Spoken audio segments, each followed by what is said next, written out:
Hi, I'm John Maxwell. When the top companies in the world are looking for trainers, speakers, and coaches, there's one name that stands above the rest, and that's Maxwell Leadership.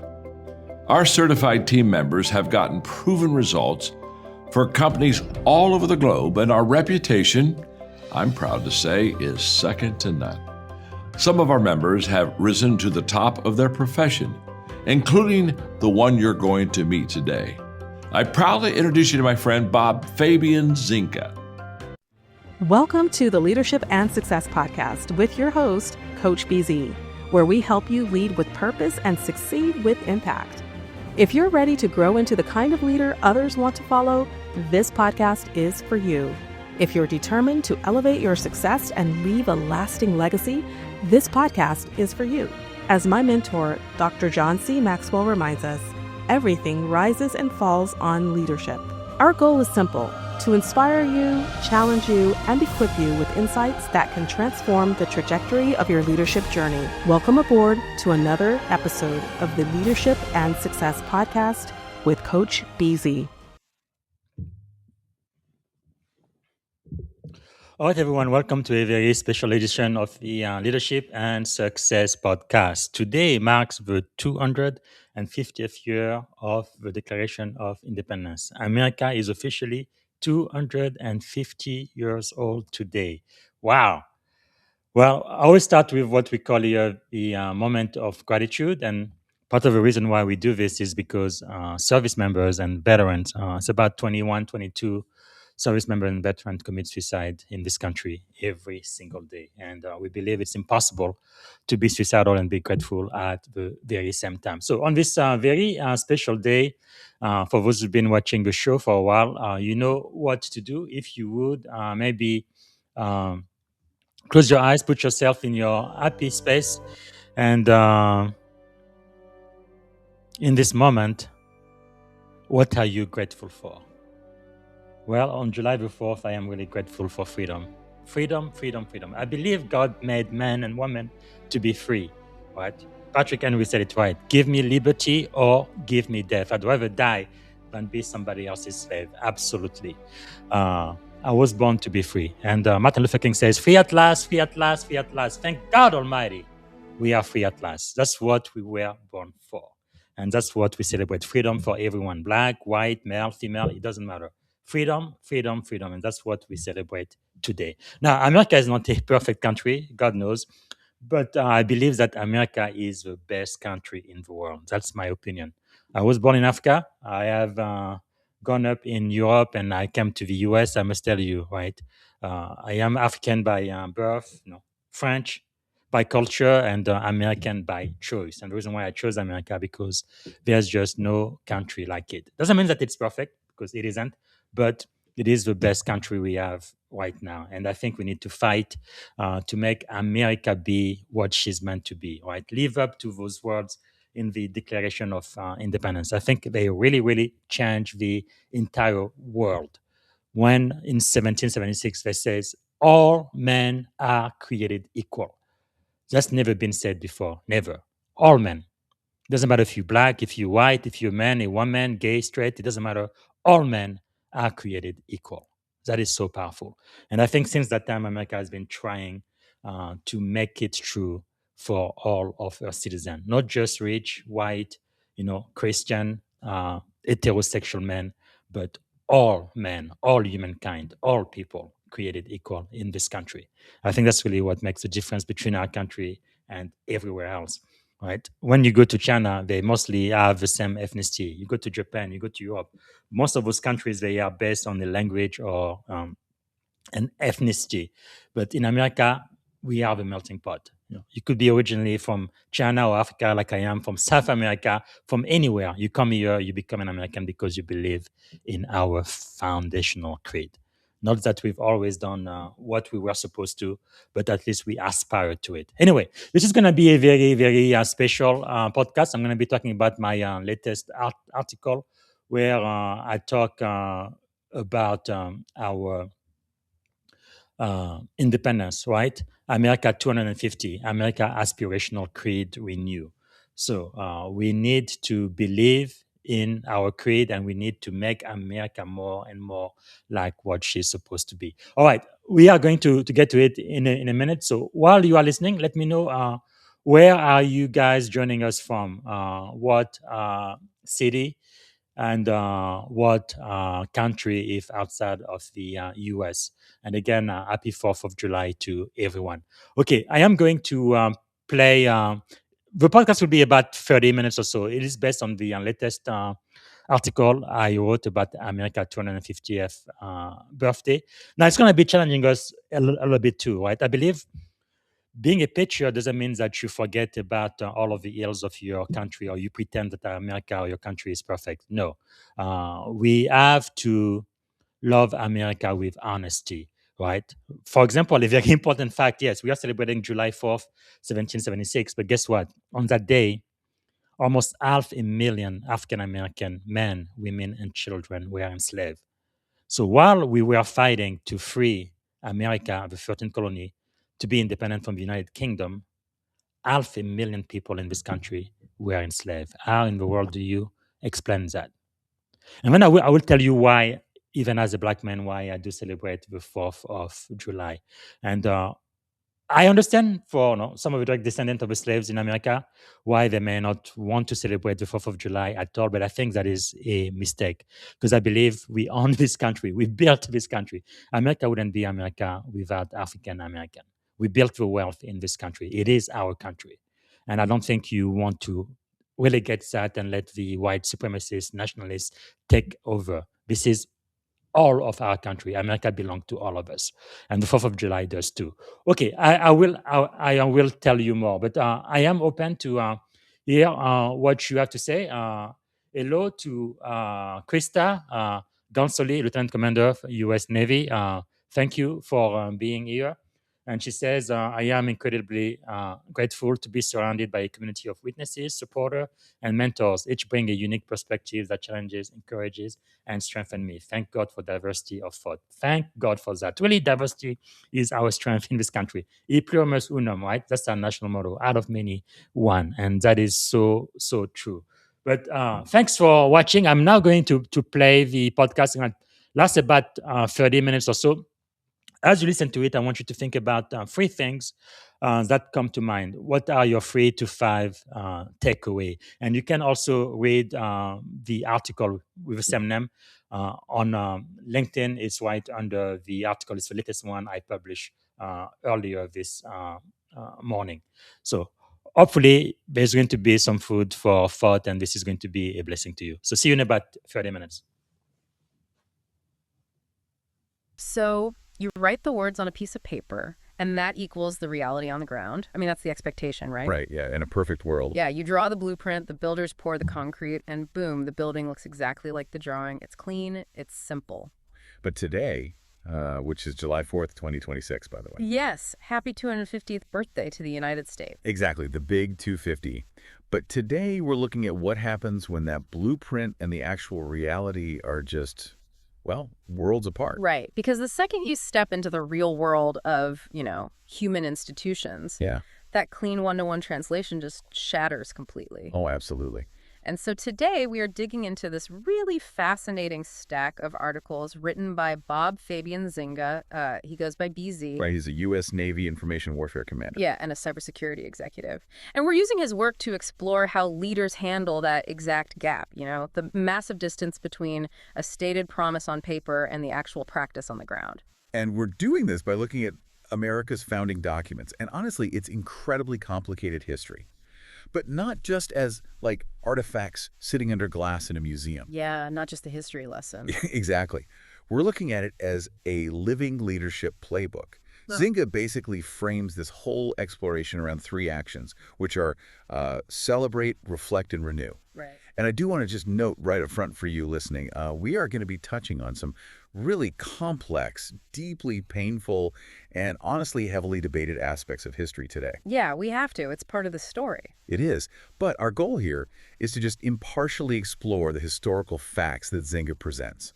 right? We want to extract the mechanical leadership lessons. Exactly. We're looking at the how and the why of organizational behavior.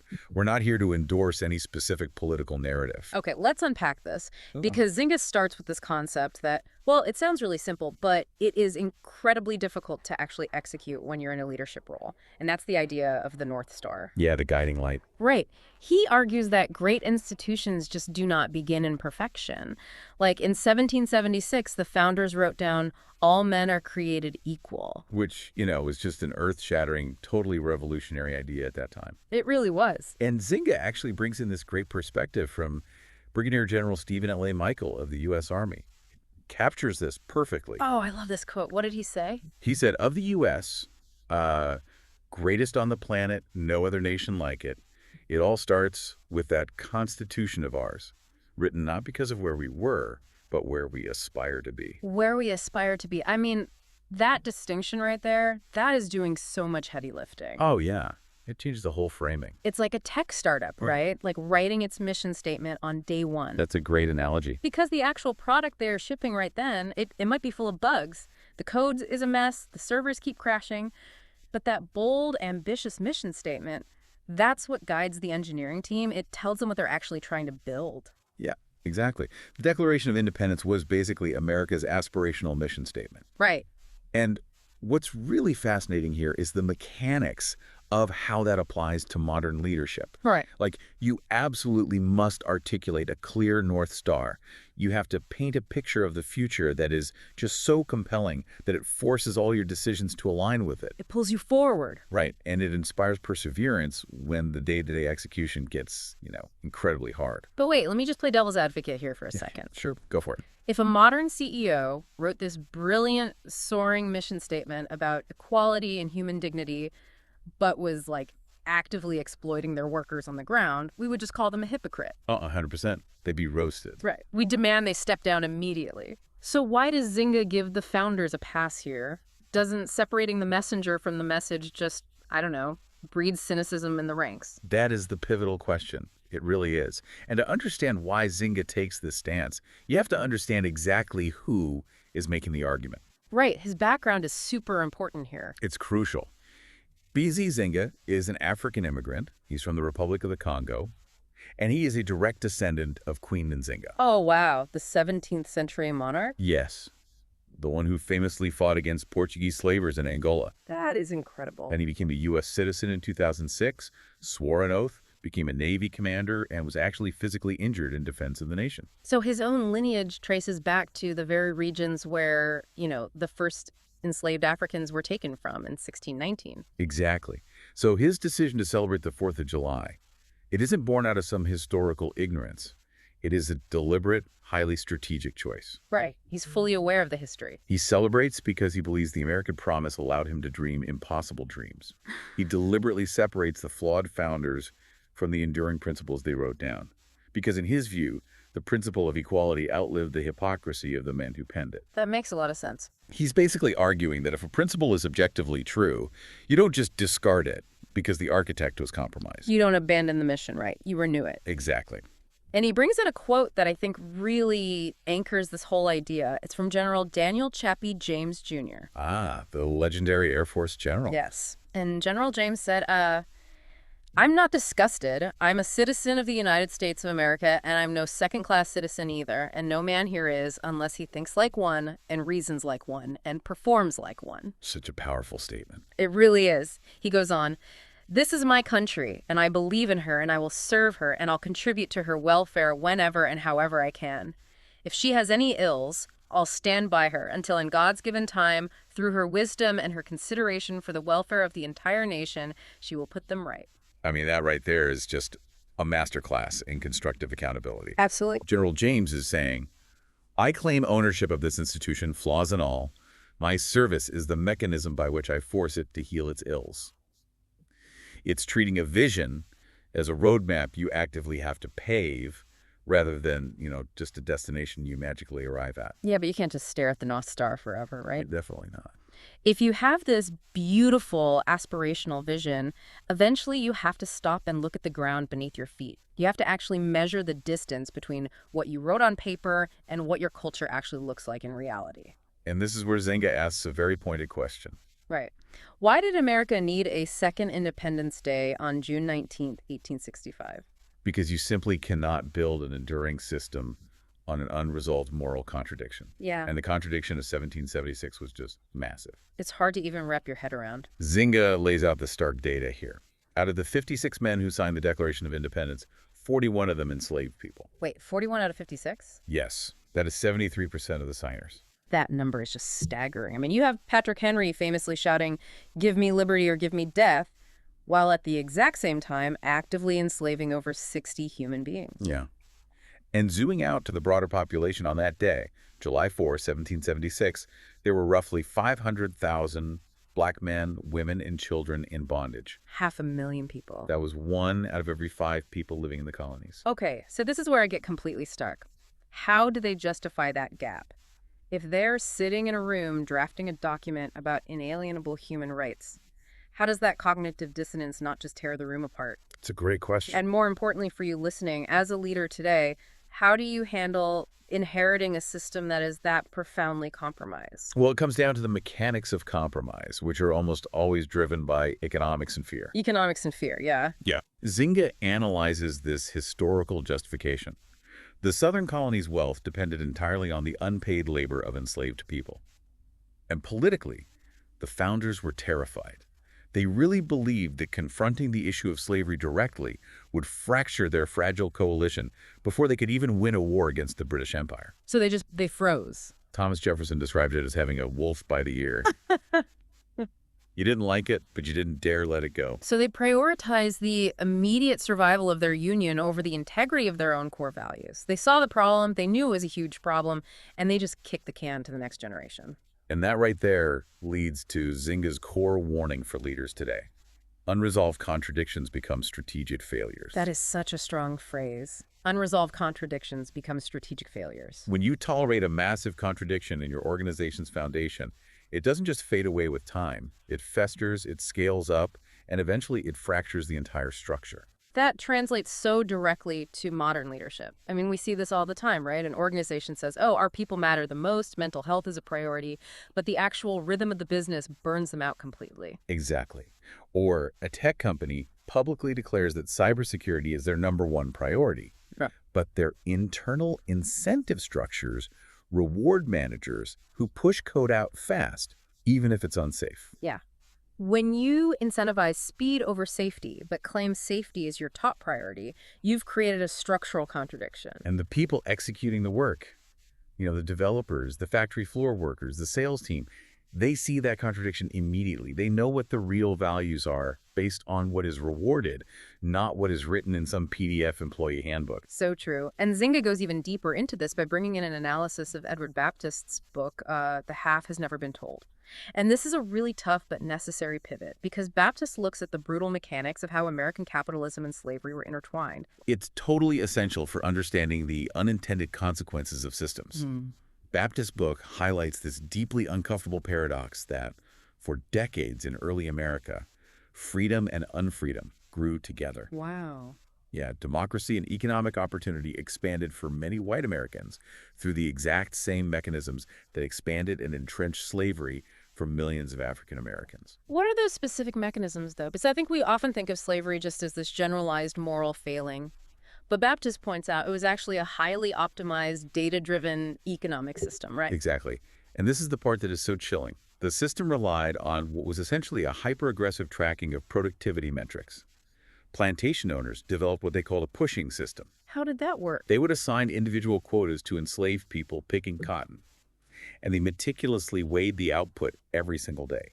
If you met the quota, your quota for the next day was increased. Oh my God. And if you failed to meet this constantly rising, artificially inflated target, the result was immediate physical punishment. So they were obsessively tracking data to squeeze maximum efficiency out of human beings, using terror as the optimization tool. Yes. And Zynga extracts this leadership takeaway from this that applies directly to our modern data-obsessed culture. He says, data without humanity is dangerous. Data without humanity is dangerous. When you relentlessly track productivity metrics without any regard for human dignity, empathy, or ethics, The system just becomes completely destructive. You can totally see the modern echoes of this mechanism. Obviously divorced from the physical violence, but structurally similar. Think about like algorithm-driven warehouse quotas today. Oh, that's a perfect A example. worker's performance target is dynamically adjusted based on their fastest possible day. The algorithm doesn't care if they are tired or if they need a bathroom break. It just demands the optimized output, and if they fall short, they are automatically penalized or fired. Which is exactly why leaders have to balance their performance dashboards with an unwavering commitment to human well-being. If you are optimizing purely for efficiency and ignoring the hidden human costs embedded in your success, you are setting up a strategic failure. You are building on a contradiction. And as we know from history, you can't build an economy on an unresolved moral contradiction forever without the foundation finally cracking. It always cracks. Which brings us to the breaking point. The kicked can hits a wall. In 1861, that crack turns into the Civil War. The nation literally tears itself apart at the cost of over 600,000 American lives. Such an immense tragedy. And that forces an ultimate leadership test. When the system completely shatters, how do you redefine the mission? That brings us to President Abraham Lincoln and the massive strategic pivot he executes at Gettysburg in November of 1863. The Gettysburg Address, I mean, it's legendary, but the stats around it that Zynga highlights are almost absurd. Like, the speech was only 272 words. Yeah, so short. It took Lincoln less than 3 minutes to deliver. He redefined a nation in the time it takes to brew a cup of coffee. It really proves that clarity and brevity are a leader's most powerful tools during a crisis. But the true genius is in the mechanics of what he actually said. Zynga cites author Gary Wills, who wrote a brilliant book analyzing this speech. Oh yeah, what does Wills say? Wills points out that what makes the Gettysburg Address so revolutionary is actually what Lincoln chose not to reference. Right. He doesn't start by talking about the Constitution. Exactly. He does not anchor his argument in the Constitution of 1787. Why? Because the 1787 Constitution was the document of compromise. Right. It contained the Three-Fifths Compromise, it contained the Fugitive Slave Clause, it legally tolerated and protected the institution of slavery. If Lincoln had stood up and said, "We are fighting this war to preserve the Constitution," he would technically be fighting to preserve the very clauses that protected slavery. Hold on. So by saying 7 years ago, he is deliberately bypassing the entire legal framework of the country. That is a massive legal and political gamble. It is a brilliant, calculated gamble. I mean, do the math. 1863 minus 87 years lands you exactly in 1776. Wow. Lincoln bypasses the legal contract of 1787 and reaches all the way back to the moral aspiration of 1776. He literally overrides the legal framework with a moral one. He's saying, our true foundation isn't the compromise, it's the proposition that all men are created equal. He fundamentally shifted the entire nation's center of gravity right then and there. He redefined the purpose of the immense suffering they were going through. It wasn't just about preserving a union of states anymore. It was about achieving a new birth of freedom. And if we connect this to the bigger picture of leadership, think about how most inexperienced managers react when everything is on fire. They panic. Yeah, under immense stress. When a project is failing or a company is facing an existential threat, weak leaders default to giving more tasks. They micromanage. They focus heavily on process because controlling the process feels like safety. But Lincoln did the exact opposite. He gave the nation a renewed why. And Zynga compares this to his own experience in the Navy and in the cybersecurity sector. Navy sailors don't endure grueling, month-long deployments separated from their families just because they love the strict process of swabbing a deck. No, of course not. Cybersecurity teams don't work brutal late-night hours fighting relentless adversaries just for the fun of staring at lines of code. They endure the hardship because they understand the why. They believe their mission actually matters. They know they're protecting people. Great leaders reconnect their people to that purpose, especially during a crisis. They reframe the tragedy or the stress into a moment of organizational renewal. Okay, so Lincoln provides the vision, he executes the pivot, he gives the team the why. He even gives the formal order, the Emancipation Proclamation. But, as Zynga explicitly states, orders are not outcomes. Such a vital distinction. Providing the vision doesn't magically change the reality on the ground. And this is the crux of the leadership lesson around Juneteenth. This is one of the starkest examples of the gap between promise and practice in American history. Let's look at the timeline here.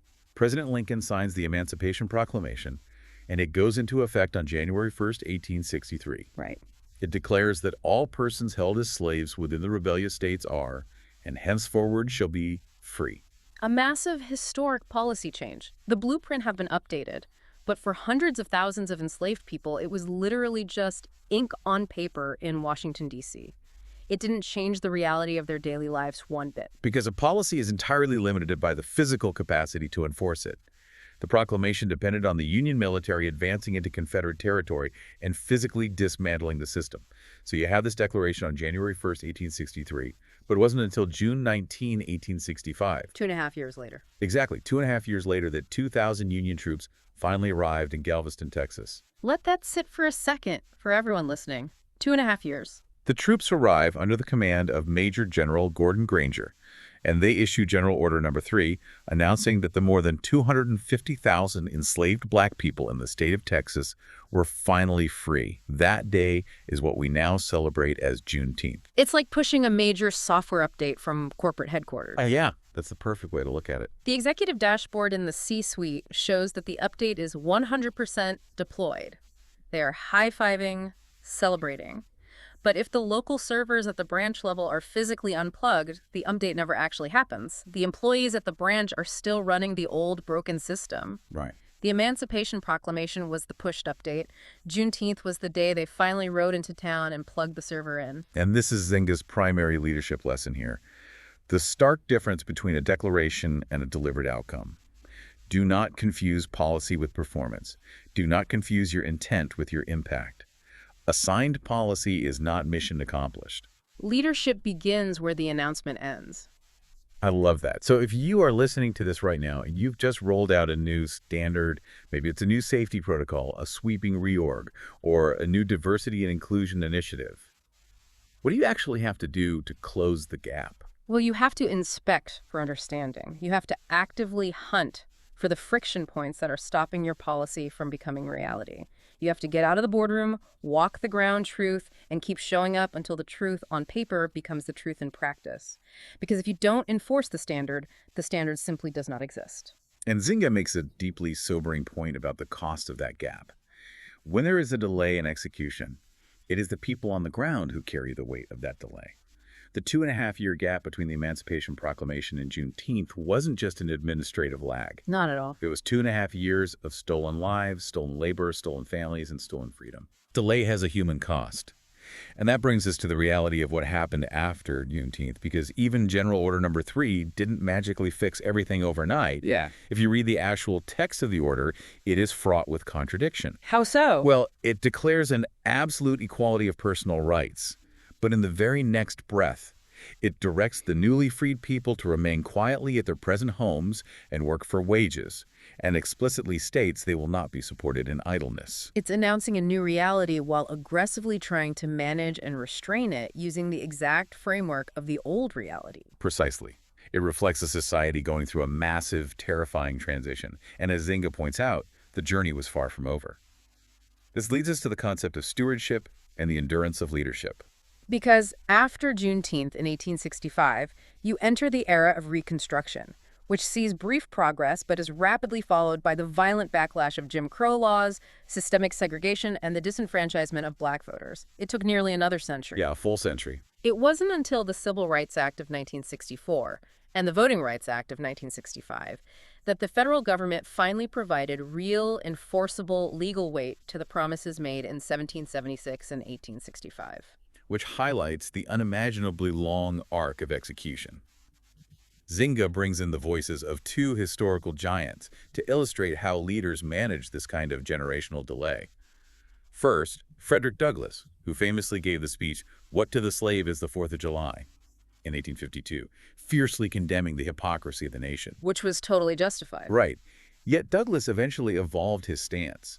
He came to call the Constitution a glorious liberty document. Wait, how does he make that leap from condemning the hypocrisy to actually praising the document? Because he realized the document could be weaponized for freedom.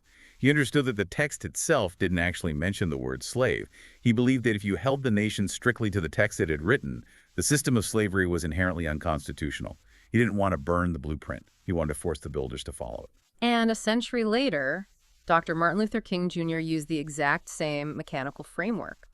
During the March on Washington, Dr. King didn't say the system needs to be destroyed. He used a financial metaphor. He said that the founders had written a promissory note to every American, but for Black Americans, that check had come back marked insufficient funds. He was demanding that America be true to what it wrote on paper. He was demanding that the bank honor the check. And the stewardship of the Juneteenth legacy itself is an incredible story of psychological and organizational endurance. Let's trace that timeline because it completely redefines what stewardship actually means. In 1866, just 1 year after freedom arrived in Galveston, Black Texans started celebrating Jubilee Day. In 1872, African-American leaders in Houston, who had been enslaved just 7 years prior, pooled together $1,000, which was an enormous sum at the time, to buy 10 acres of land specifically to celebrate this day. Wow. And they named it Emancipation Park. They preserved the legacy when the rest of the nation either ignored it or actively tried to erase it. They were stewards of the memory. Then you jump forward a century. In 1980, a Texas state legislator named Al Edwards, who is known as the father of Juneteenth, successfully fought to make it an official state holiday in Texas. But the mission still wasn't complete. No, then the torch passes to Dr. Opal Lee, affectionately known as the grandmother of Juneteenth. Her story is the ultimate definition of endurance. She spent decades advocating for Juneteenth to be recognized nationally. She gathered over 1.6 million petition signatures, and she launched a walking campaign. She would walk 2.5 miles in cities across the country to symbolize the 2.5 years that enslaved people in Texas had to wait for their freedom. And she was doing this at the age of 89. 89 years old. Incredible. And finally, in 2021, she stood next to the president in the White House as Juneteenth became a federal holiday. This raises an important question for anyone in a leadership position. Who owns a movement? Who owns a mission? Zynga uses this 155-year timeline to argue that true leadership is stewardship. Neither Al Edwards nor Dr. Opal Lee started the Juneteenth movement. They didn't seek personal ownership or absolute credit for it. They inherited a sacred trust, they strengthened it, they advanced the line, and they passed the torch. You don't own the command, you don't own the company, you don't own your team. You are a temporary custodian. Your job is to take the baton, run your leg of the race as hard as you can, and leave the institution better than you found it. And you have to understand the pace of change. Meaningful systemic change takes longer than ambition prefers. Dr. Opal Lee didn't sprint to a quick victory, she endured. Walking 2.5 miles at age 89 requires a psychological resilience that honestly most modern leaders completely lack. Yeah, without a doubt. Leadership is a marathon. If you expect immediate results and you abandon the mission when progress is slow or met with resistance, you just lack the endurance required for transformational change. So we've talked about the aspirational vision, the friction of a contradictory reality, the desperate need for execution, and the endurance of stewardship. This brings us to the final part of Zynga's framework, which is renew. Right. How do you, the listener, take 406 years of history from the arrival of the first enslaved Africans in Virginia in 1619 to today and actually apply it to your own leadership journey tomorrow morning? Well, Zynga's answer relies on the concept of constructive accountability. It's the idea that true patriots and great leaders do not abandon imperfect institutions. They take ownership of them, they engage with the friction, and they improve them from the inside. He points to the incredible service of African Americans in the military as the ultimate mechanical example of this, right? You look at the Golden 13, who became the Navy's first Black officers. You look at the Tuskegee Airmen, the Montford Point Marines, the Buffalo Soldiers. True pioneers. These are generations of men and women who wore the uniform, bled, and fought to defend a country that, at the very time they were serving, denied them full rights and treated them as second-class citizens. They defended freedoms. They did not fully enjoy themselves. And the question is why? How did that force change? Zynga argues that their service created undeniable ownership. They didn't just inherit America, they helped build it and defend it. But how did their actions actually change the system? It wasn't just by being present, right? Exactly. Take the Montford Point Marines, for example. It wasn't just that they served, it's how they served. During World War II, the military needed massive manpower, but segregation was a logistical nightmare. I can imagine. You had to have duplicate facilities, separate training, totally inefficient deployment of troops. By achieving undeniable operational excellence, these segregated units created a friction point. They proved that performance and excellence can destroy the underlying logic of prejudice. They forced the institution to rely on them. Yes, which mechanism by mechanism made segregation operationally impossible and logically absurd. They broke the system by outperforming its expectations. So for the emerging leaders listening, maybe you're a junior officer, a mid-level manager, or an engineer feeling completely stuck at the bottom of a massive corporate hierarchy, what is the practical advice here? How do you practice constructive accountability? Zynga's advice is incredibly pragmatic here. Do not wait for command to start leading. Don't wait until you have the corner office, the highest rank, or the formal title to start taking ownership of your organization's culture. You can lead right now from whatever seat you are in. Okay, but how? I mean, if I don't have the authority to actually change the policy, what do I actually do? You lead by how you communicate. You lead when you translate complexity into clarity for your immediate team, shielding them from corporate noise. You lead when you reduce fear during a crisis or a period of uncertainty. You lead when you stop trying to prove you are the smartest person in the room and instead focus entirely on becoming the person who makes everyone else in the room better. Because, as Zynga notes, when you finally do get that command or that executive title, your character isn't going to suddenly appear out of thin air. The authority won't give you integrity. It will merely reveal what was already there. Precisely. And to give leaders a daily anchor for this, Zynga distills his framework into 3 commitments for personal and organizational renewal, drawing from the biblical book of Micah. They are simple to say, but incredibly demanding to execute. What are they? Do justly, love mercy, and walk humbly. Let's translate those directly into a modern leadership context. To do justly means ensuring fairness, equity, and ethical behavior in your systems and decisions? Yeah, it means actively closing the gap between your stated values and your actual practices. It means not optimizing data at the expense of humanity. And to love mercy. To love mercy means leading with empathy. It means recognizing the fundamental humanity in your team. When someone makes a mistake, do you destroy them or do you develop them? It means realizing that your people are not just cogs in a machine designed to hit a metric. Which leaves walk humbly. This requires the profound self-awareness to know that you are a steward, not an owner. It means having the humility to listen to the people on the deck place, the humility to admit when your organization or you personally have fallen short of the North Star, and the willingness to change course when the data and your people tell you the current path is wrong. Wow. That is an incredibly heavy, enduring framework. We've covered a massive amount of ground today, tracking the mechanics of leadership through centuries of history based on BZ Zynga's deep insights. We really have.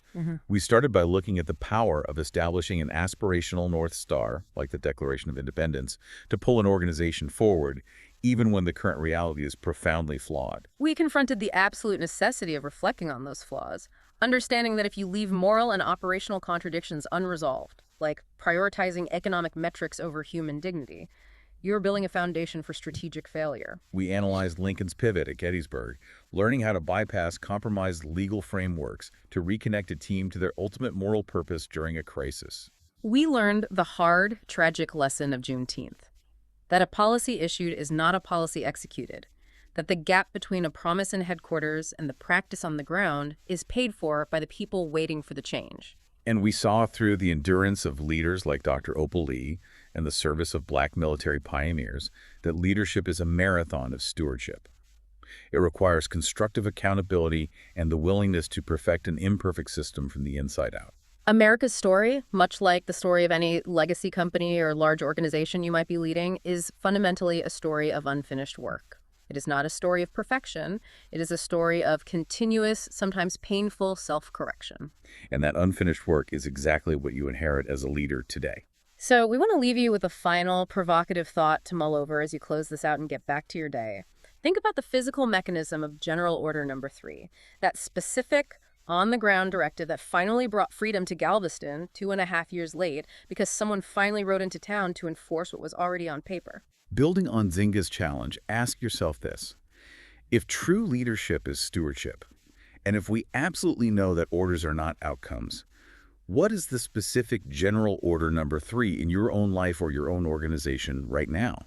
What is the core value, the bold promise, or the critical policy that your company has declared on paper, that you sent out in a massive email blast, but that you are still waiting to personally ride into town and enforce on the ground? What gap between promise and practice are you going to physically close today? The blueprint is drawn. The policy is signed. It's time to check the concrete. Thanks for joining us on this deep dive. Celebrate, reflect, and renew. We'll catch you on the next one.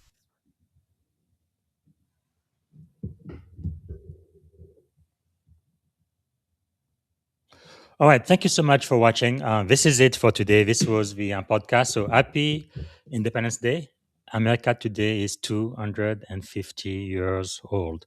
America, again, is not a perfect country, and definitely for people who are not white and who are not male, but it's the best country we've got in the world. That's definitely the way I feel. One thing my godfather used to say is 12 million illegal immigrants cannot be wrong. I mean, people come from all around the world and they put their life at risk to come here. So there is something about America. And what I'm saying is, America belongs to you. And we are going to work to make her better. I really, really love what General Chappie James said, right? He's the very first four-star general, four-star flag officer in the US military, the very first one. And this is African American, the first black four-star general. He said, I am not disgusted. I am a citizen of the United States of America. I am no second-class citizen either, and no man here is unless he thinks like one and reasons like one and performs like one. And then he says, this is my country. This is my country. And I believe in her, and I will serve her, and I will contribute to her welfare whenever and however I can. If she has any ills, I'll stand by her until God's given time, through her wisdom and her consideration for the welfare of the entire nation. She will put them right. That's another thing I really love about African American. We never fight just for us. We fight for everybody. We are all inclusive. I believe women will never have had the right to vote if it wasn't for African American. I believe gay would never have the right to get married in this country if it wasn't for African American. All of the marginalized group in this country got all of their civic rights because of the fight of African American. We don't just fight for black people, we fight for all American. And I think that's a good thing. And we need to continue that tradition. All right. Before I go, if you have any question, type them in the comments. And also, I would like to know 3 to 5 lessons you've learned from the podcast today. I know Daniel has a question for me. And Daniel, I also sent you a link if you wanted to log in to Restream. Krista, I sent you the link also in case you want to. If you don't, that is perfectly fine. But Daniel says, can leadership doctrine that ignores mental health and psychological safety be considered a violation of today's duty of care, especially when cybersecurity risk is now inseparable from human behavior? Well, I think that's a very good question, Daniel. This is how I think about it. The short answer, I believe, is yes. But I think there is an important nuance, though.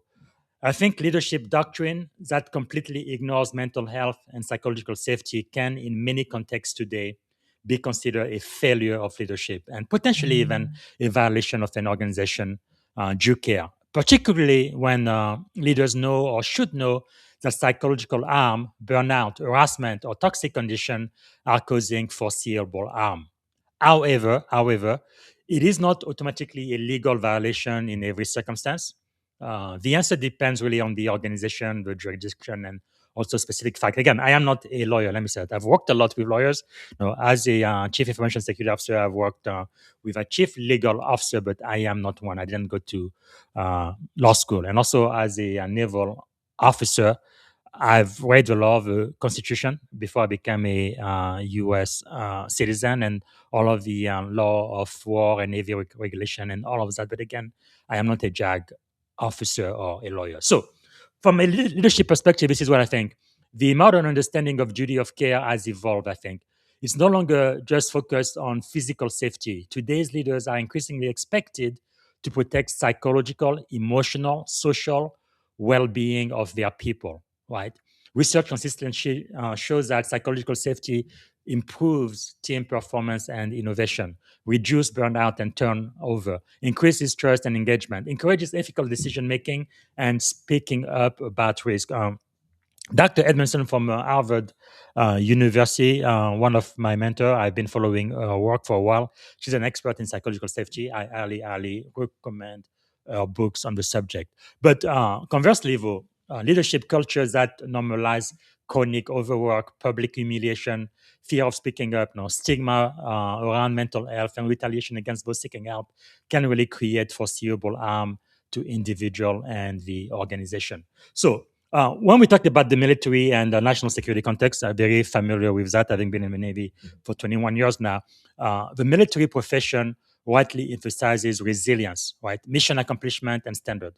But modern military leadership doctrine increasingly recognize that readiness and psychological health are interconnected, right? A unit will suffer from toxic leadership, unaddressed stress, injury, burnout, fear of admitting struggle, and so on, will ultimately be less effective fighting force, right? So that's why we said mission first, people always, but you really truly have to take care of your people so you can accomplish the mission of your organization. So mission readiness and psychological safety are not competing priorities, they are mutually reinforcing, right? So when you think about legal and ethical duty of care, again, I am not a lawyer, but from what I understand, in many sectors, employers now have workplace safety obligations that include psychological hazard, right? Anti-harassment and anti-discrimination responsibility. For example, when I was a commanding officer for my command there in Suffolk, I had a zero tolerance not only for drugs, but also for sexual harassment, right? And sexual assault, zero tolerance, will not be tolerated at all. Right? Fiduciary and governance expectation regarding employee well-being, very important as well. So boards and senior executives, they increasingly view employee mental health as an enterprise risk issue, not merely a human resources issue. Finally, when we talk about leadership doctrine, when I look into the future, I would say a doctrine that ignores mental health may have been tolerated in previous generation, but today it increasingly falls short of what we expect from responsible leadership. For example, in the military, I think more people may have PTSD, something I was diagnosed with, right? Uh, and Part of the reason I know when I joined the Navy 21 years ago, it was very difficult, especially for men, to say, hey, I have a mental issue, I may need help. Because usually when you said that and you went to see a shrink, a psychiatrist, more than likely you're going to lose your security clearance. And if you do, you're going to lose your job and your career. So people back then, they were very much incentivized to keep their mouth shut and suffer in silence. That really doesn't make sense and it doesn't help. And the Navy understands that. And now it has changed. And now we do encourage our people when they need help to go ahead and get the help that they need. And they were not going to lose their security clearance just because they are seeking or receiving mental health. It is important because once you get diagnosed now, you can have a path toward healing and well-being, which is what we want for all of our soldiers, all of our sailors, all of our Marines, and all of our airmen. So I hope I am answering your question. But basically, as a leader, I think you should ask, are we building organization where people can perform at their highest level without fear, without unnecessary psychological harm or stigma for seeking help, right? So, in one sentence, I think a leadership doctrine that disregards mental health, psychological safety is increasingly inconsistent with today's understanding of duty of care, and depending on the circumstances, may even constitute both not just ethical, but also in some cases a legal failure. So, I hope that helps you, Daniel. I hope I have answered your question. But one thing I want everybody to think about listening to the podcast now, if people cannot safely speak up, admit mistake, or ask for help, can we honestly say we are leading? Or are we merely managing fear? And I must say, again, in my experience, 21 years I've been in the Navy, when I first started, it was very much command and control, and things were driven by fear. I am in charge. You've got to fear me because I am the boss. But now, more and more, and especially when I was a commanding officer myself, it's more about influence. It's about leadership. It is about listening to everybody within your command. Like I gave this example where I was having a very important issue regarding the mission of our organization. I couldn't figure it out. I asked all of my senior leaders. They couldn't figure it out. I asked all of my department head, all of my junior officer. They couldn't come up with an answer. Then I opened it up to the entire command, and a junior officer and E5, PD officer, second class, gave us the answer within 15 minutes. We've been trying for almost 2 months to figure out how to solve this. And then we implemented what this PD officer told us, and within 30 days, problem was resolved. So I think more and more now, even in the military, yes, we have ranks and we have order, chain of command, and all of that. But people really want to be led by other people, not by fear, right? But by care. I care about you. I have great value and I want to add value to you. We are all in this together. I think that's really the leadership mindset that's going to win at the end of the day. Okay, looks like you have another question. So Daniel is asking, what must leadership unlearn to make mental health and cyber resilience priority number one? Oh, actually, Daniel is here. I'm gonna let him ask me question number two. Hey, Daniel, welcome to the show. How are you doing today? Ca- can you hear me? I cannot hear you. That's okay. Is that better? Yeah, yeah. Okay, I have already answered your first question. Are you good with the answer? Yes, sir, Okay. definitely. And I'm honored to tune in. As a leadership coach, I really appreciate how you have highlighted that African Mhm. Americans have fought for everyone's freedom, not just their Yes, own. So the inclusivity there shows yes, sacrifice is powerful leadership yes. model for America's 250th year. So Absolutely. So, would you read your second question? I have it on the screen, and we're gonna talk about that. Thanks again for being active and making this more interactive. It was very boring. It is just me talking. Thank you. yes, sir. And it's never boring. You give, let me just give you an accolade. You give insight, you give depth, you give things to the world that is much needed, that is said and that is translated in such a way that it's easy to understand. So we appreciate it and it's much needed. So yes, on to the second question.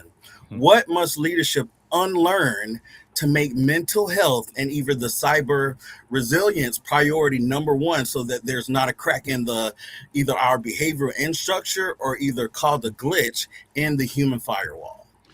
I really love this question. I think it's applicable not just in the military, but in the industry as well. I think to make health and cyber resilience priority number one, like you say, and it should be, leaders must unlearn the myth that resilience is built by pushing people harder, right?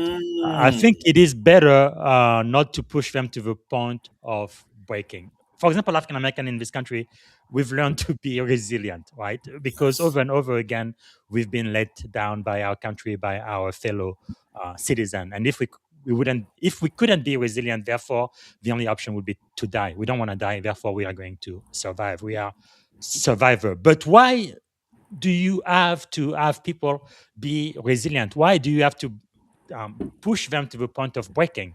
That doesn't make any sense to me. So in reality, I think resilience is built by creating conditions where people can actually recover, right? Speak up, adapt, and sustain high performance over time. So a couple of things I think leaders must unlearn. Number one, we have to unlearn that mission first means people second. In the Navy, and I think we got it from the Army, we say mission first, but people always. Our people are always our highest priority. So mission accomplishment and people care are not competing priorities, right? People are the mission. Like when I became a commanding officer, I asked all of my mentors, hey, what do I need to know? What would you have liked to know when you first became a CEO? One of my mentor told me, just focus on the people, take care of the people, and the people will in turn take care of the mission. And I think that is so true, right? Because the people are the mission. Because burnt out, exhausted, psychologically unsafe teams make more mistake, they miss signal, and become vulnerable to both health crisis and cyber incidents. So I think mission first requires people always, which is what we say in the Navy. I think number two, you also must unlearn that resilience means toughness, right? True resilience is not pretending to be invincible, right? It is the ability to absorb stress, yes, but you have to recover as quickly as you can, learn and then adapt. So really the lesson here is recovery is a strategic capability. You have to give people time to recover. Now, again, I must say there are times, especially in the military, where the up tempo is no, the stakes are very high, like times of war, bullets are flying, whatever. Okay, I completely understand that, but you cannot do that forever, not for like weeks and weeks on for months and for years. There needs to be time to recover. Now I know when I go on active duty, even doing some exercises, we pretty much work 12 hours shift, 12 16 hours shift at times, and we do it throughout the entire week, including Saturday and Sunday. But eventually though, we need to have downtime, and if you're a good leader, you're gonna allow some of your best people to have extra time off, but just not to make sure they have time to relax so they can recharge and then they can come back to you and take care of business, right? Recovery is a strategic capability. And third and last, I think we need to unlearn that if there isn't a crisis, everything is fine. Okay, we have to unlearn that because most failure, whether it's a data breach, a safety incident, or a mental health crisis, I believe, they develop through small cracks that go unnoticed or unreported. Right. So small cracks become strategic failures when people are afraid to speak up, which goes back to psychological safety. So I think to bring this home, I would say you need to definitely prioritize health, trust, psychological safety, continuous learning. I think that's really what makes resilience, right? When any one of these components is weak or cracks or begin to form, then we are going to have a problem because eventually it's going to be burned out, ethical failure, even physical sickness, insider threat, security incident, loss of trust, mission degradation, on and on and on. So, uh, to close out on the question you ask, I'm sorry, I am a professor. I tend to speak too much, but I am going to bring this to a close. But the organizations that thrive, I believe, in the future will not be the ones that simply work the hardest.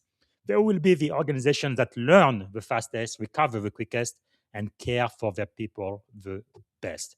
Bottom line.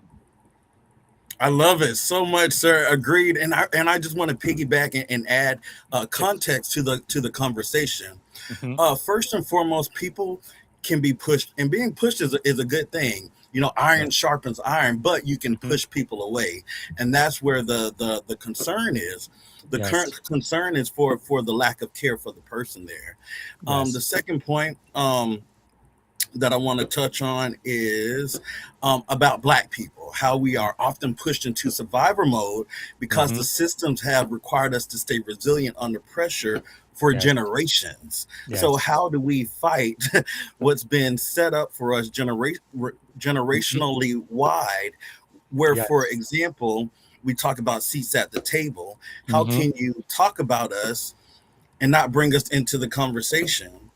And Yes. third, I want to touch on a point that most people are afraid to talk about.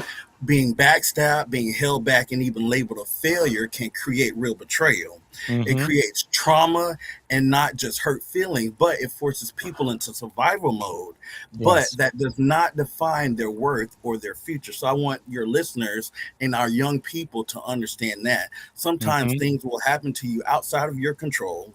You Yes. can be painted and even given a smear campaign, but sometimes people are pushed into those survival modes because Mm. they again been betrayed, they've been held back, they've been unfairly treated, and a lot of people are abused and don't realize what abuse is until you are in that crisis mode space. So Yes. that's why your message matters when you say that you're a professor. No, your professor adds to the depth of your credential, your cybersecurity. It Thank paints you. you as a whole rounded, diverse person, and we need that. We need you as a representation and leadership for those people who are mistreated and can't stand up for themselves.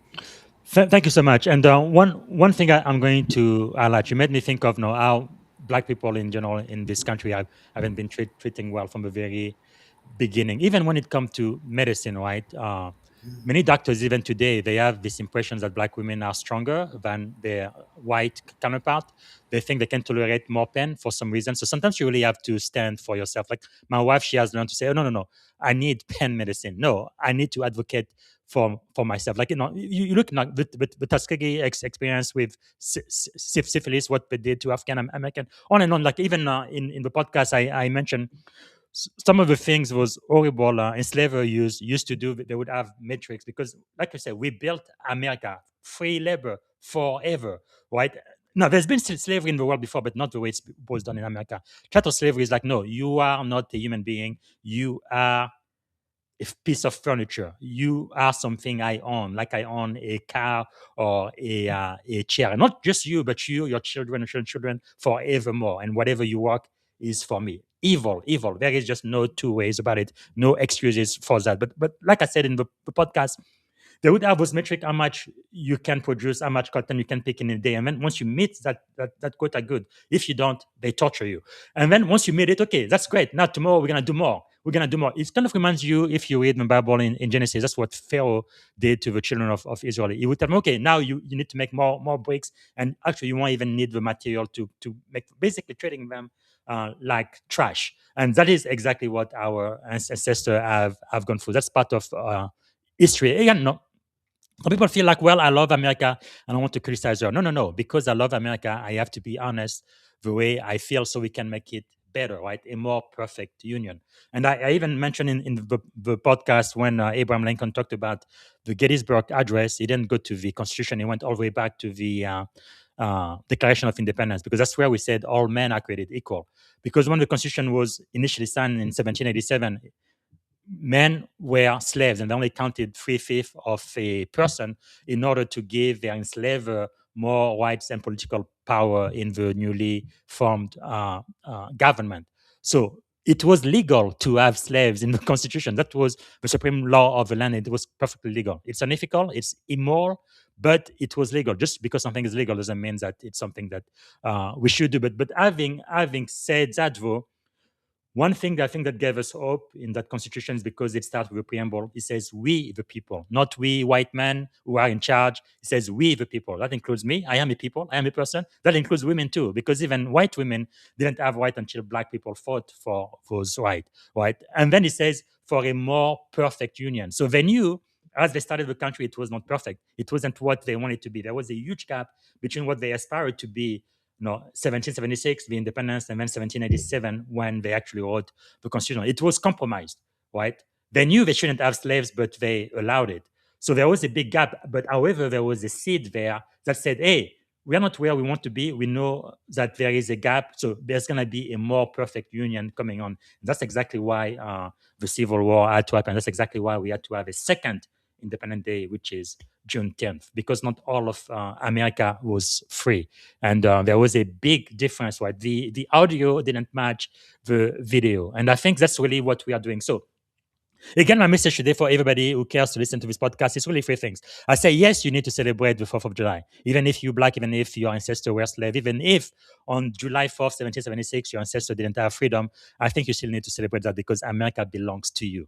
You are America. This is your country, and nobody can take that away from you. Like my wife and I, my two kids, they're born here, they belong here. There is no country in Africa you can send them to. They don't belong to Africa. They are American. They have paid the price with their sweat, with their blood. They've built this country. This is the country, so we need to celebrate. That's number one. At least that's my fault. Not everybody's going to agree, but that's how I feel. And then number two, I say you also need to reflect, right? Everybody needs to reflect, including the direct ancestor of those evil enslavers. And like I said, 72% of the people who wrote the Constitution were. So again, there are two ideas, and you can have both at the same time. Yes, without them, there would be no America. So we are grateful for that. And they were genius in the way they thought about creating the country. But at the same time, there were evil people for owning slaves. So it's two things that are true and they can coexist at the same time. I think we need to be mature enough to do so. Because some people, they think they're patriot when they completely ignore all of the evils that they did. When you do that, then there is absolutely no improvement. Then we wouldn't have the 13th Amendment, which made the slave U.S. citizen, the 14th Amendment, right? No, 13th Amendment, which abolished slavery, the 14th Amendment, which made them citizen, and then the 15th Amendment, which gave them the right to vote. And then that still wasn't enough, and then we had to have the Civil Rights Act and then the Voting Rights Act of 1965 as well. So we keep improving and we keep closing the gap between what we aspire to be and what the reality is on the ground. I hope that makes sense. So one, celebrate. Yes, sir, that makes sense. And may I briefly interject just to ask you, could you speak on any aspect of affirmative action? And the reason I ask you to do that is that we have to have a constant reminder of the truth, constant checkpoints of the truth. Yeah, I do believe in diversity, in equity, and in inclusion. And I think every American absolutely should, right? I think affirmative action kind of remain one of the most debated public policies in America today. I think some view it as necessary tool to address the enduring effect of historical discrimination and expand opportunity for all Americans. But others believe it conflicts with the principle of merit-based selection and equal treatment under the law. Again, you have to think. 1619, the first slave came to this country, and those slaves were my direct kin ancestor. Obviously, I'm not a direct descendant of slave because I was born in Pont-Noir, Republic of the Congo, not in the US. But the people who came here, the very first slave of America, they were the cousin, the brother, the sister of my direct ancestors. So that is why I really own that narrative. Again, we built this country, but America has never officially acknowledged the government of America, the wrongdoing they did, the gravest crime in humanity, the slave trade in America. And the way America decided to do slavery here, completely different from the way it was done prior in our history. Never acknowledge that. Because number one, once you acknowledge that, then you have to repair it. And even Abraham Lincoln had promised us what, 40 acres of land and a mule? Nobody got it. They make promises, but they don't deliver. So what I'm saying is America does owe a debt to African American. We built this country. One, they never officially acknowledged the harm, and number two, they never paid what they said they were going to pay. Don't even think about reparation. Just give me 40 acres of land and one mule. Go back to 1863 and see how much it is worth today, 40 acres of land, let's say in Silicon Valley. How much would that land be worth today? Think about that. Right. So I think it is really, for me, from a leadership perspective, affirmative action really raises deeper questions that every leader, I believe, should consider. One is who gets access to opportunity? And how do we identify talents that traditional system may overlook? For example, in Silicon Valley, I know some companies, they only hire engineer from one place, let's say from Stanford University or from UC Berkeley. And almost all of those people are white. They never consider somebody from the HBCU or somebody outside of California. And I think that is not right, right? Are our processes truly fair? Do they unintentionally favor some while excluding other people? What responsibility do leaders have to remove unnecessary barrier to success? So I think if you look throughout our history, America has often discovered extraordinary talent only after expanding opportunity. In the Navy, they didn't believe initially that Black people could be officer and could lead. Without the Golden 13, there is no Commander Zinga. That wouldn't have happened. And this happened in 1944, right? March 1944, we had the very first African American, I thought I had the book here, yeah, African American naval officer. How can you know unless you give somebody a chance, right? And I think if you are one of the first, I think it is your job to make sure you don't close the door after you. You have to leave that door open for other people to follow after you. That's what I think your responsibility is, right? So, having said that, I think the integration of the US military, for example, or the admission of women into previously closed profession, the opening of leadership pathways to underrepresented communities really strengthen our institution rather than weaken them. Right? I think the goal of leadership is not to lower the standard. The goal is to ensure that standards are fair and that opportunity is broadly available and that excellence can emerge from every corner of society. And I believe our institution should represent our diversity, e pluribus unum, out of many one, right? And the thing also, I'm sure as an African American, you probably have grown up having this mindset. They used to say, as a Black person, you have to work twice as hard to get only a, half as much. And that's not fair. Why do I have to be excellent to get an opportunity that an average white man can have, right? That is not fair, right? So a man who is not excellent, who's just average, can have a great job, but I have to be excellent in order to have the same opportunity. Again, there is no fairness there. So I think affirmative action really reminds us of an important leadership principle. Equality of opportunity and equality of outcome are not the same thing. So we should strive to create systems that provide fair access. I know you love system to opportunity while maintaining high standard of performance and accountability. I think that is definitely what we need. So, are we building organizations that consistently identify, develop, and elevate the best talent wherever it is found? Or are there barriers, seen or unseen, that prevent us from benefiting from the full potential of our people. I think that's really what it comes down to. So my last takeaway about this is the purpose of leadership is not to guarantee equal outcome. That's not what we do. Our purpose is to ensure that talent, opportunity, character, and potential have a fair opportunity to be seen, developed, and rewarded across our entire society. Nobody left out.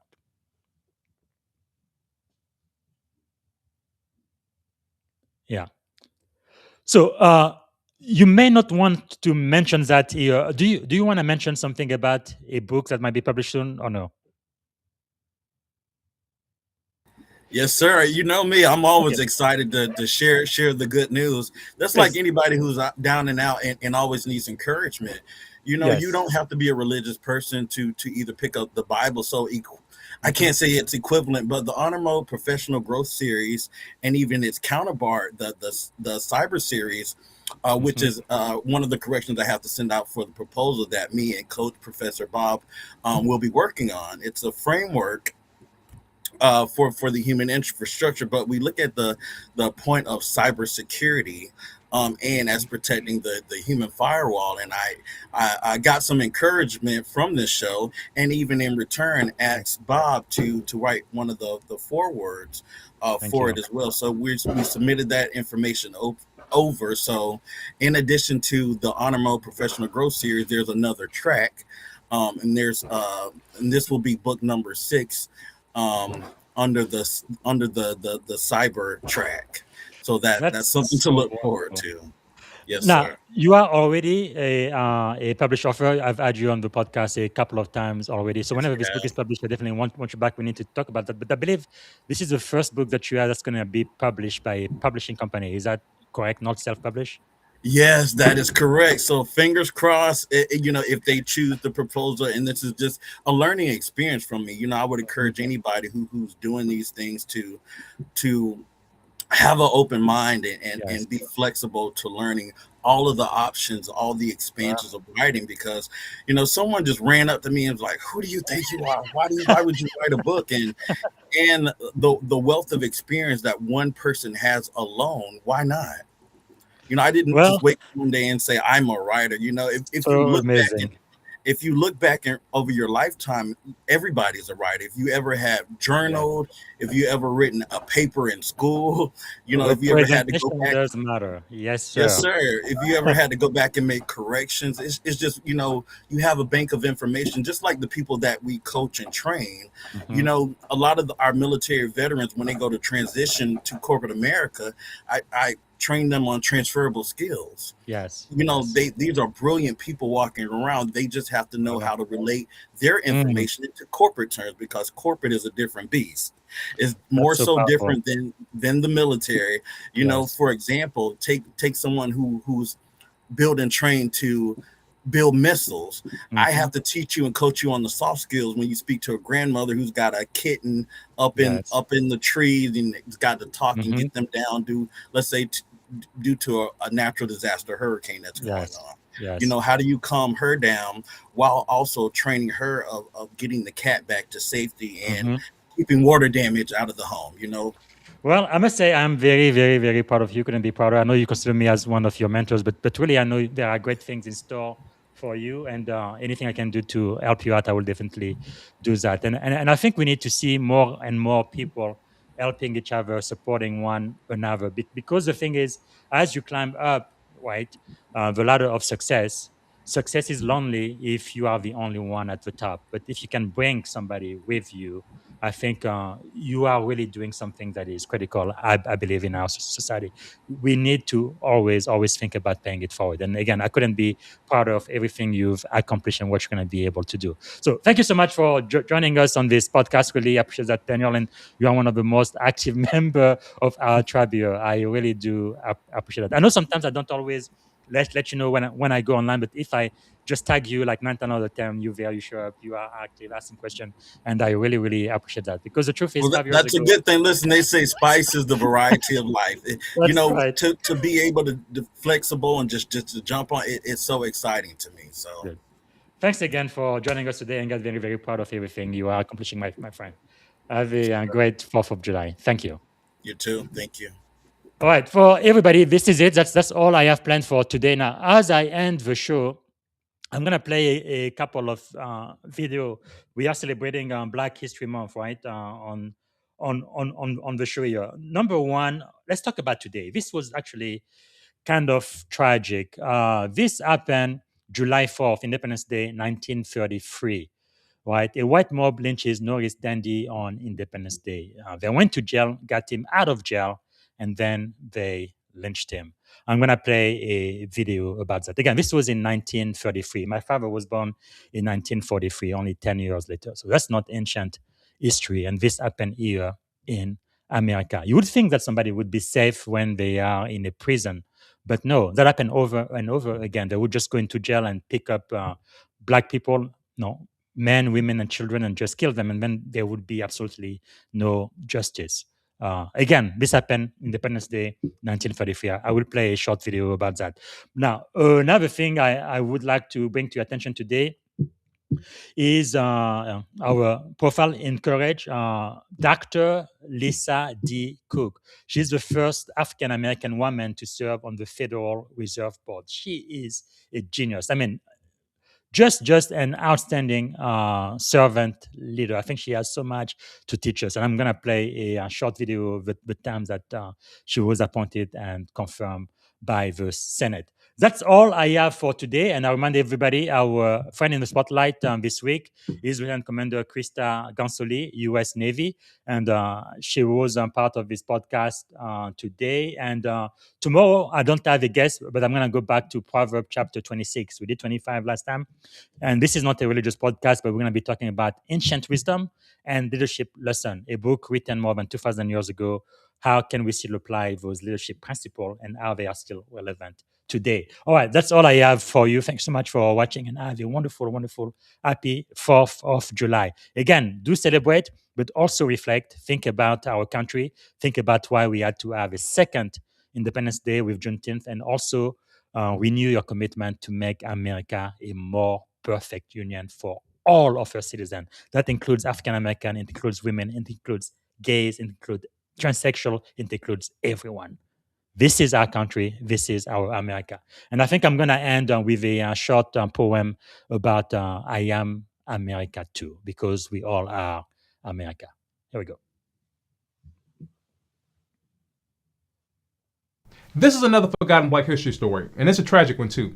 I'm going to tell you that right now. But this story is less about the tragedy of what happened to one black man and more about how one black family's success led to an entire community coming together to commit a horrific act. Pay attention to this story and learn how black progress has often been met with violent backlash. This is the story of Norris Dendy. Norris Dendy was a 33-year-old black man who lived in Clinton, South Carolina, who lost his life to racial mob violence. But before I tell you about what happened to Norris, I have to tell you about his family, because as much as this story is about what happened to Norris, it's about the story about his family. And you really can't understand why this happened until you understand who the Dendys were and how their success angered an entire white community in Clinton, South Carolina. Norris was born to Young and Martha Dendy in May of 1900. Both were the children of formerly enslaved black people. Young was a carpenter and Martha washed clothes. Together they had 9 children. They worked hard and saved and were able to grow their businesses. Young was able to move from carpentry and into contracting. He built many of the buildings and homes for white people in Clinton. Martha was also able to expand her business and had employees working for her for a laundry business. They were able to send all of their children to college. One was a dentist. Another worked in New York City as a post office clerk. One operated the family store, and another was a principal of a local school. The Dendy family lived a good life for black people during that time. They lived in a nice home and had financial freedom. They were the most prominent black family in Clinton, South Carolina. The Dendy success was resented by poorer whites in Clinton who were relegated to working at the mills and barely made enough to make ends meet back then. Norris had gone to State College of South Carolina, now called South Carolina State University. He later went to Virginia Union University. He then returned to Clinton. He married Amanda Fant in 1924 and had 5 children. It was during this time that all the trouble started. In 1924, Young and Martha Dendy decided to build a larger home for their growing family. They wanted a place that could accommodate their children and their families for gatherings. So they purchased a large lot in a good neighborhood on the outskirts of town. It was 1 block from where the white people lived at. Young Dendy built the home himself.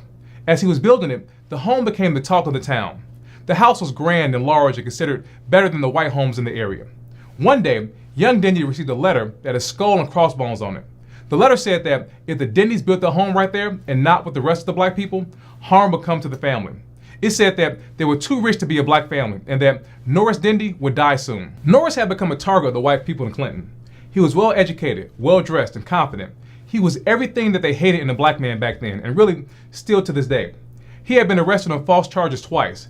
Both times without any evidence, he was convicted. And both times, those convictions were overturned on appeal. The fact that the Dindys could hire the best lawyer to represent Norris added more fuel to the fire. And in July of 1933, the mob made good on their promise. On July 4th, 1933, Norris was driving his truck to a picnic at Lake Murray in South Carolina. Allegedly, Norris got into a fight with a 22-year-old white man named Marvin Lawless about which man's truck was faster. Lawless cursed Norris, and Norris allegedly hit Lawless in his lip in response. Whether this is true, we'll never know. Norris tried to flee and to get away, but he was stopped by a police officer in Goldville who arrested him. Norris was then taken to the Clinton jail. Once at the jail, men began to gather outside. By 9 p.m., a mob of white men filled the police station. One man, Hubert Pitts, arrived with a rope, and that was a signal that it was time to end this and to end Norris. Norris's wife, Amanda, she came to visit him shortly after he was arrested. Later that night, she returned with their 5 children and his mother, Martha, to see him. As they approached, they heard Norris screaming. When they got inside of the jail, they saw a room filled with white men. When they tried to intervene, one man hit Norris's mother. Another man, Pac Pitts, fired his weapon at them and told them to leave the jail. Norris's mother, Martha, pleaded with the men and the police that she would pay the fine and whatever it was if they would just release Norris. A police officer told her that Norris could not pay his way out of this. The mob then took Norris from his cell and dragged him out of the jail. They then put him in a car and drove off. Norris's wife, his mother, and children. One more bit of news to tell you about from the United States Senate tonight. The Senate confirmed tonight economist Lisa Cook to serve on the Federal Reserve's Board of Governors. She will be the first black woman to sit on the board since its creation over a century ago. She is an accomplished economist and a former member of the White House Council of Economic Advisors. But in order to confirm her tonight, Vice President Kamala Harris had to come down to the Senate to break a tie because, surprise, surprise, all 50 Republican senators voted against Dr. Cook, which means that even though the Democrats had the votes to confirm her, all 50 Republican senators made sure they were there for this nighttime vote because they all wanted to be on the record voting against this accomplished economist to be the first black woman ever to hold this position. Priorities! I, too, sing America. I am the darker brother. They send me to eat in the kitchen when company comes, but I laugh and eat well and grow strong. Tomorrow, I'll be at the table when company comes. Nobody'll dare say to me, eat in the kitchen then. Besides, they'll see how beautiful I am and be ashamed. I, too, am America.